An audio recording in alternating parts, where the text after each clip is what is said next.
नमस्कार, निर्मल शिवभक्ति YouTube channel में आपका स्वागत है। मित्रों, आज हम लोग एक शिवभक्त महिला राधा की कहानी पर चर्चा करेंगे, जिसे भगवान भोलेनाथ ने उसके रिश्तेदारों के षड्यंत्र से बचाया। तो कहानी को जानने के लिए वीडियो को अंत तक देखें और जो लोग चैनल पर नए हैं, चैनल को सब्सक्राइब कर लें और बेल आइकन को प्रेस कर लें, ताकि ऐसे ही ज्ञानवर्धक कथाओं की वीडियोज के नोटिफिकेशन आप लोगों को मिलती रहे। धन्यवाद। आइए वीडियो को शुरू करते हैं। एक शिवभक्त महिला थी, उसका नाम था राधा। वह सुबह उठकर स्नान करती और शिव मंदिर के लिए निकल जाती। महादेव मंदिर में वह शिवलिंग का जलाभिषेक करती और बड़ी श्रद्धा से भगवान आशुतोष भोलेनाथ की पूजा करती। उसका पति राहुल बड़ा ईमानदार इंसान था और वह बहुत धनवान भी था।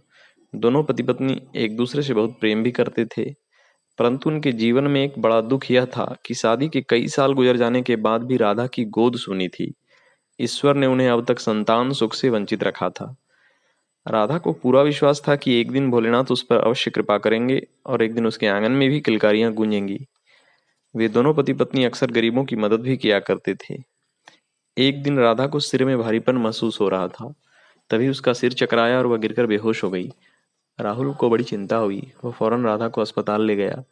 डॉक्टर ने जांच करने के बाद कहा, चिंता करने की बात नहीं है, आपकी पत्नी मां बनने वाली है। यह सुनकर राहुल खुशी से उछल पड़ा। राधा भी बहुत खुश हुई। उसने कहा, मुझे पूरा विश्वास था कि मेरे भोलेनाथ मुझ पर अवश्य कृपा करेंगे। राहुल के कुछ रिश्तेदार थे जो उसके साथ ही रहते थे। राधा को गर्भवती जानकर उन्हें बड़ा दुख हुआ। उन्हें लगता था राहुल के संतान न होने से उसकी सारी संपत्ति उन्हें मिल जाएगी। लेकिन राहुल का वारिस आने वाला था, जो उनकी आंखों में खटकने लगा। उन लोगों ने राधा को ही ठिकाने लगाने का प्लान बनाया। उन सब ने घर की सीढ़ियों पर तेल गिरा दिया ताकि राधा का पांव फिसल जाए। वे कामयाब भी रहे। राधा सीढ़ियों से फिसलकर नीचे लुढ़कते हुए आ गिरी।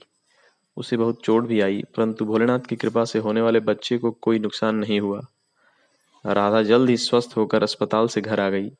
वह मंदिर भी जाने लगी। इस बार उसके रिश्तेदारों ने और भी खतरनाक प्लान बनाया। राधा जब मंदिर से पूजा कर लौट रही थी, तब पुल के ऊपर से उसके रिश्तेदारों ने उसे नदी में फेंक दिया। वह नदी में डूबने लगी, तभी एक मगरमच्छ ने उसका पैर पकड़ लिया। उसे लगा कि अब वह नहीं बचेगी। तभी उसे भोलेनाथ का ध्यान आया। वह प्रभु से अपने प्राणों की रक्षा के लिए चिल्लाने लगी। कुछ मछुआरों ने उसकी आवाज़ सुनी और वे मगरमच्छ के मुंह से उसे बचा लाए। वह बहुत घायल होकर बेहोश हो गई थी। मछुआरे उसे अपनी बस्ती में ले गए। वह कई दिनों तक बेहोश रही। जब उसे होश आया तो उसकी याददाश्त चली गई थी। गर्भवती होने के कारण बस्ती के लोगों ने उसकी बड़ी सेवा की। उसने एक स्वस्थ बालक को जन्म दिया। सब कुछ भूल जाने के बाद भी वह भगवान शिव को नहीं भूली थी, इसलिए वहां भी मिट्टी का शिवलिंग बनाकर पूजा करती। जब एक दिन मछुआरे की बीवी ने उसे एक हार दिखाया और बताया कि यह हार नदी से जब तुम्हें उठाकर लाया गया था तब तुम्हारे हाथ में था। हार को देखते ही राधा को अपने रिश्तेदार और उनकी सारी करतूत याद आ गई।